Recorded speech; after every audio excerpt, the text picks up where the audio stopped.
This is a question based on area of a rectangle. Everybody knows that area of a rectangle is length times width. The real problem is when your length and width has been modified. In this question, if a rectangle's length is tripled as in you have now made your length 3 times the original. So I'm assuming that original is L. Then my new length will be 3L. Width is half. My new width is no more just W. It is half of that. So I'll do half times W. Okay. The formula for area is simple. Area is equal to length times width. But in this case, my length has been modified to thrice the value of the original, 3L. Width has been half times the original.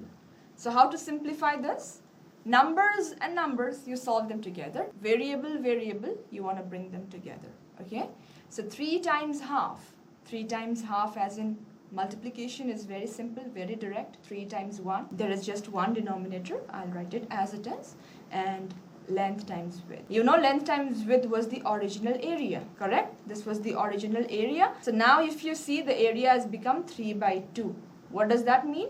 3 by 2 times the original area. 3 by 2 is nothing but 1.5. So if your length is tripled, width is half, your area becomes 1.5 times or 1.5 times the original area. Okay, there is pure math here. It is not something that we are guessing. So don't guess for the questions like this. It's pretty simple. Analyze the question, just convert the statements into numerical expressions, and you'll have the answer. Okay, very easy.